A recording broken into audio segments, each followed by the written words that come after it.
찰스 스탠리라고 하는 유명한 목사님이 쓰신 성령의 충만한 삶이라고 하는 그 책 속에 나오는 이야기입니다. 그 목사님이 직접 경험한 아주 생생한 경험을 책을 통해서 우리가 읽을 수 있습니다. 1971년입니다.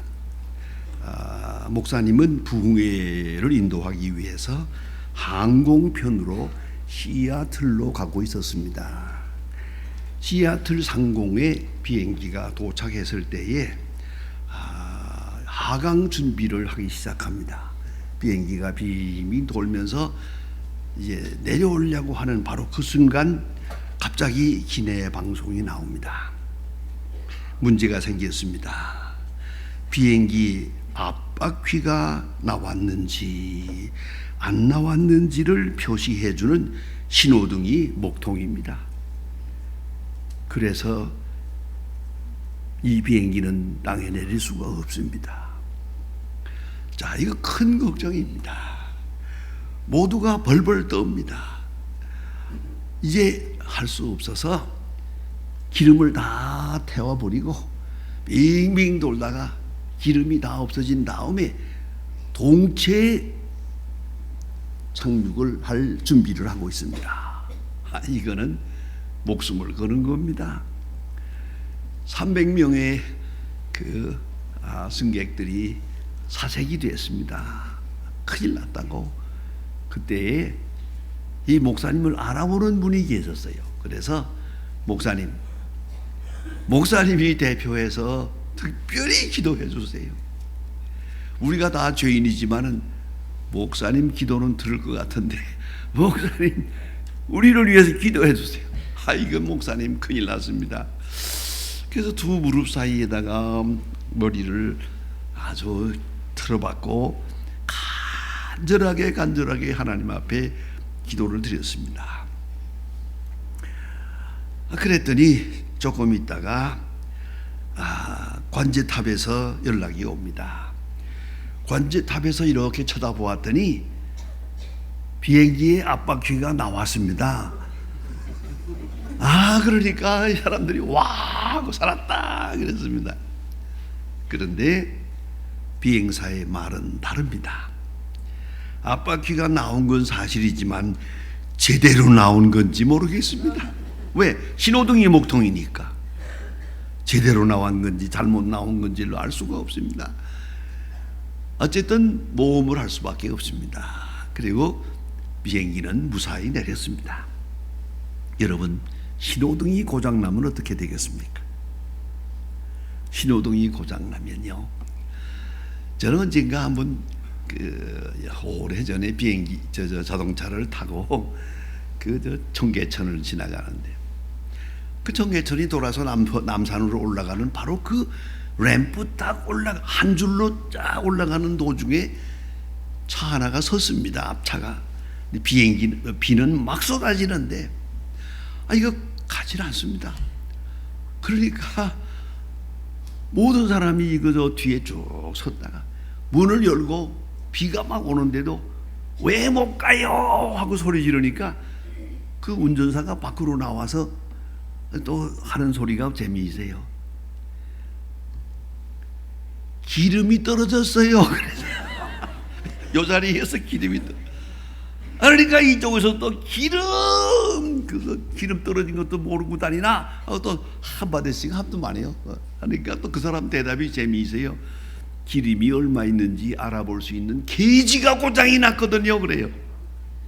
여러분, 이 신호등이 고장이 나는 게이지가 고장 나면 큰일입니다. 이거는요, 우리 모든 것이 다 끝나는 것이죠. 인간은 본능 주도적인 인간이 있습니다. 그저 먹고 살고 자고 하는 이 동물적 본능에 끌려 사는 동물성 주도적으로 사는 게 있고, 또 하나는 이성 주도적인 생각이 많아서 항상 자기가 아는 지식과 능력과 판단해가면서 이성 주도적으로 지성적으로 살아보려고 하는 사람이 있습니다. 그것도 참 힘듭니다. 그러나 예수 믿는다는 건 뭡니까? 성령 주도적으로 사는 겁니다. 성령이 우리를 주도해서 그에 끌린 이성, 구원받은 이성에 주도되는 육체, 그리할 때 건강한 하나님의 사람으로 살아가게 됩니다. 이 성령의 역사라는 것은 하나님과 우리와의 만나는 이 영적 교제의 불안입니다. 여러분 혹 여행을 해보시면 우리나라에는 지금 220볼트입니다. 어디 가나 220볼트 사용하지만은 이 비행장에 나가면 그 브라그를 팝니다. 그게 뭐냐 하면 요만한 영어 조그마한 거지만은 이 참 중요합니다. 일본에 가면 100볼트입니다. 미국에도 100볼트입니다. 우리나라에는 220볼트입니다.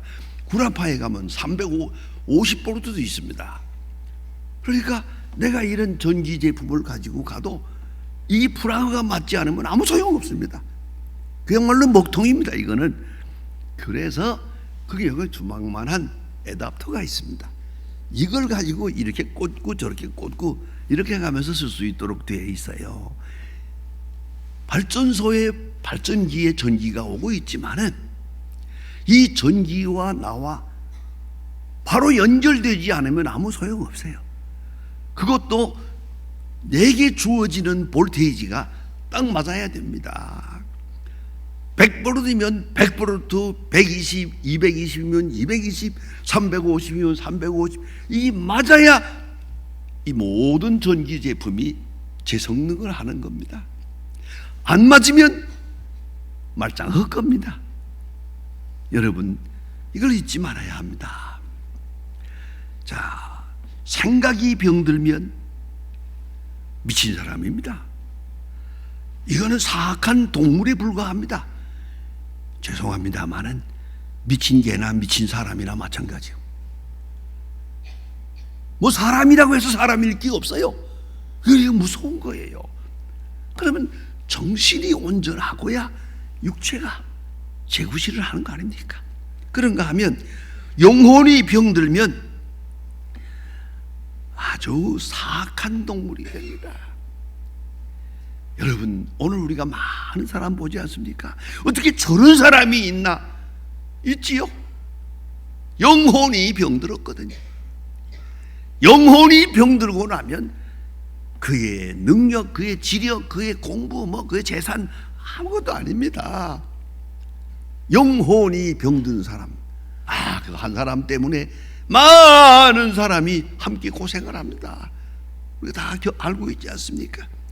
그런 거로 이제는 그리스도께서 우리를 구원하시고 부활 승천하신 다음에 우리에게 보혜사로 성령을 보냈습니다. 성령을 보내주셔서 이제는 성령 주도적으로 살도록, 성령에 이끌려 사는 사람, 그 크리스찬입니다. 돈에 미쳐 살면 수존노입니다. 자, 성령에 이끌려 산다. 성령이 감동해 주는 대로 산다.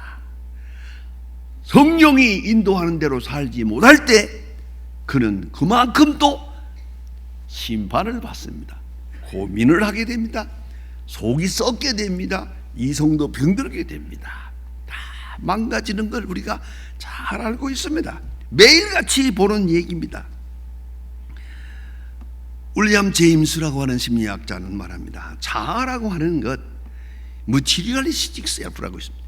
이 물질적인 자아, 완전히 물질의 노예가 된 그런 자아가 있고, social self라고, 사회적인 것, 사회적인 모든 분위기에 이렇게 끌려가는 그런 사람, 이것도 문제입니다.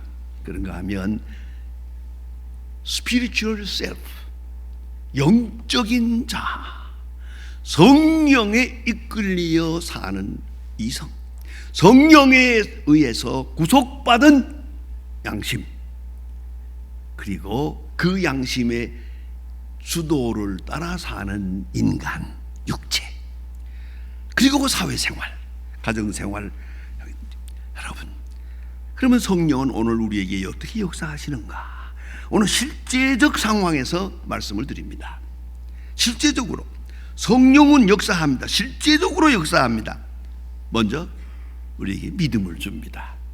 여러분 아시는 대로 이거 믿음, 하나님이 주시는 선물입니다. 어제도 제가 이 교회에서 결혼 주례하면서 그런 얘기를 했습니다. 난 결혼 주례할 때마다 그 얘기를 꼭 하고 싶어서 한마디 합니다. 남편을 믿으라고, 아내를 믿으라고. 예? 그 사랑을 병들게 하는 건 의심이라고. 의심이라는 것이 한번 가지기 시작하면 이 증폭돼 가지고 마지막에 어디까지 나가는지 모른다. 믿어라, 그죠? 하나님 다음으로 믿어라, 그렇게 얘기합니다. 남편이 저녁에 안 돌아오거든 배고프겠다, 안 돌아오거든 내일 올 거다 생각하라. 그런 이유가 그만한 이유가 있겠지. 내가 지금 모르고 있지만은 무언가 이유가 있겠지. 믿어라. 그래 내가 늘 꼭 그 얘기를 합니다. 밤에 잘 때 몰래 남편의 핸드폰 열어보지 말라고. 요거 싹 열어가지고 요거 전화번호 열어보고 요 번호 누구냐고 말이야. 그건 큰일이라고. 그거 병입니다. 의심은 병입니다, 이거요. 그러면 믿음은 뭡니까? 의심의 반대 믿음은 선물입니다. 큰 축복입니다. 이래도 믿고 저래도 믿고 절대 의심하지 않아. 아이들이 가출을 해도 믿어. 돌아올 걸 믿어. 사람 될 걸 믿어. 절대로 믿는 이 믿음, 여러분 다 경험하는 대로 큰 선물입니다. 그건 누가 뭐 가르쳐서 될 일도 아니고요. 이 교양 가지고 되는 일이 아닙니다. 이건 믿음이라는 건. 난 그 많은 분들을 만납니다. 상담하면서 보면은 남편을 의심하고 아내를 의심하고 의심해가지고 마지막에 삐쩍 말라가지고 바락바락하는 걸 볼 때마다 아휴, 참 불쌍하다. 어쩌다가 저 모양이 됐나. 의심의 종이 됐어요. 한 가지도 믿는 게 없어요. 그걸 어떻게 사노? 어떻게 하늘이 무너질까봐 어떻게 사노? 여러분 믿음 참 좋은 겁니다. 믿으세요.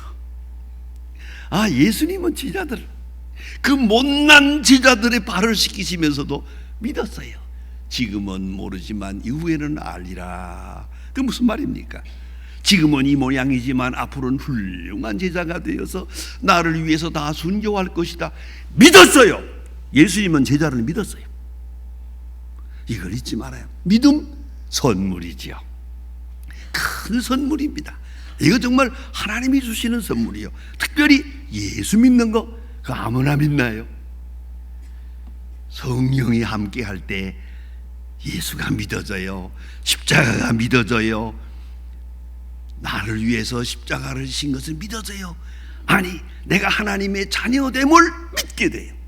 믿음, 이거 성령의 역사입니다. 마태복음 16장에 보면 베드로가 주는 그리스도시요 살아계신 하나님의 아들입니다 하고 고백할 때 예수님께서 말씀하시는데, 야, 너 그동안 많이 배웠다, 그렇게 말씀하지 않았어요. 하나님이 너로 하여금 그것을 알게 했다. 우리의 말로 바꾸면 성령이 너로 하여금 내가 그리스도임을 알게 했느니라. 믿음, 그 믿음의 내용은 하나님이 주시는 거예요. 선물이에요. 그런가 하면 중생케 합니다. 성령이 임할 때 나도 모르게 예수님의 말씀에 아주 신비성이 있습니다. 바람이 임의로 불며 어디서 왔다 어디로 가는지 나도 모른다. 그러나 성령이 역사한다. 나도 모르게. 여러분, 어떤 사람은 재주가 좋아서 몇월 며칠 날 몇 시부터 내가 예수 믿는다고 그런 얘기하는 사람들 좀 있습니다만은 아니에요. 나도 모르게 어쩌다가 한 번, 두 번 교회 나오기 시작했는데 벌써 마음에 성경을 읽기 시작했는데 나도 모르게 내 영혼이 그리스도에게 잡혔어. 중생의 역사가 이루어지고 새로 태어나는 역사가 이루어지고 동시에 성령이 나로 하여금 거룩하게 합니다.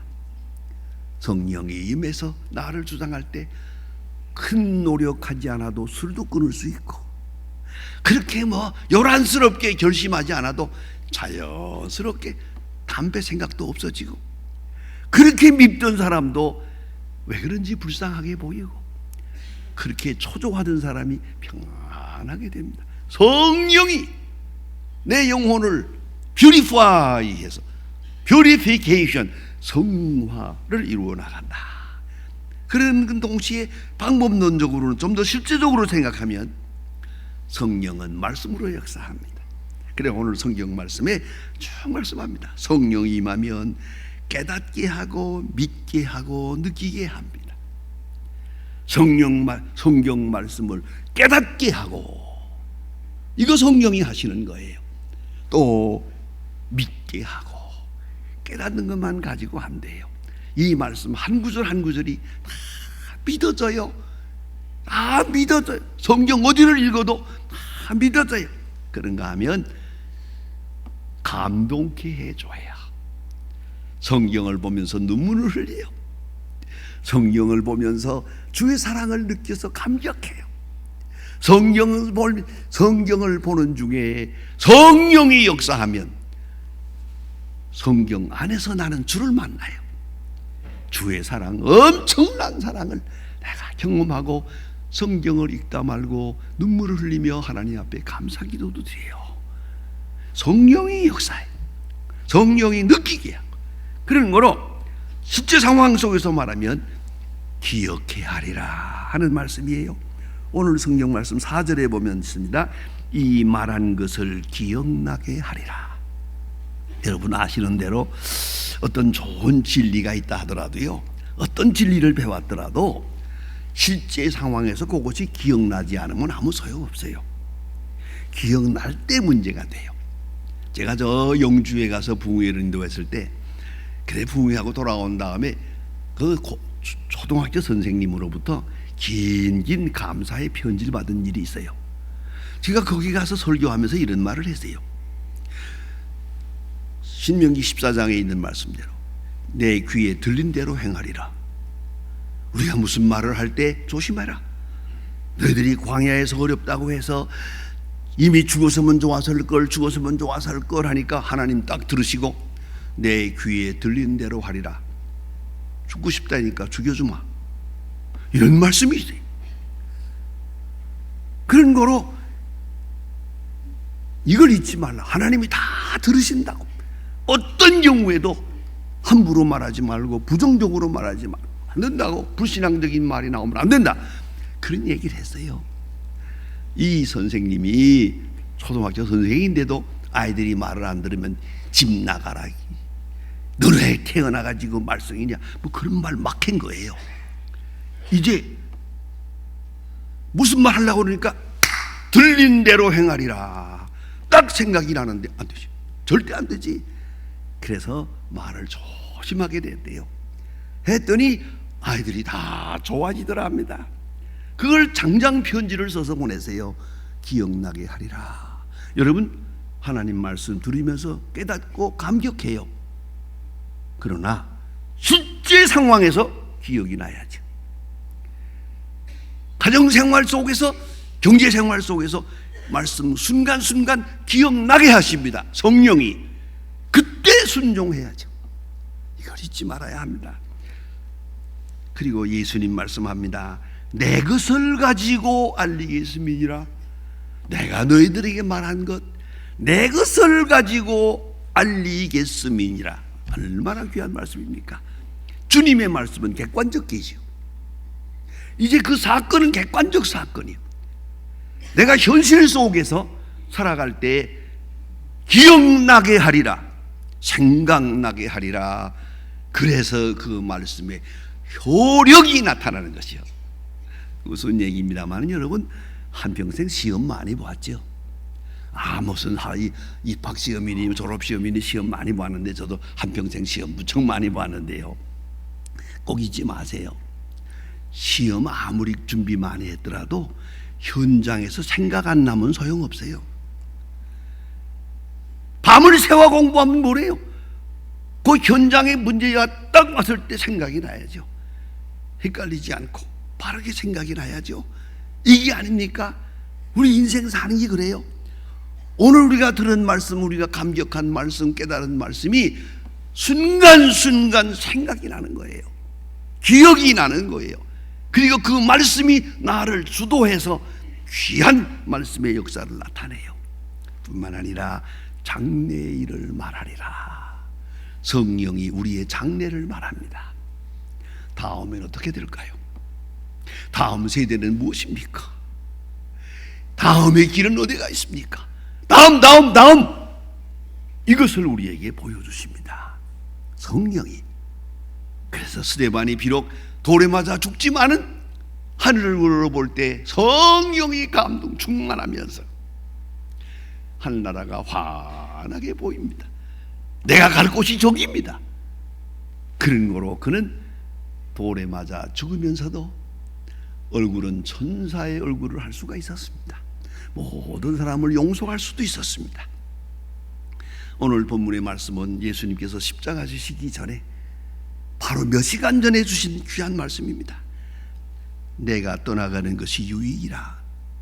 섭섭히 생각 마라. 나는 떠나가지만 성령이 올 것이다.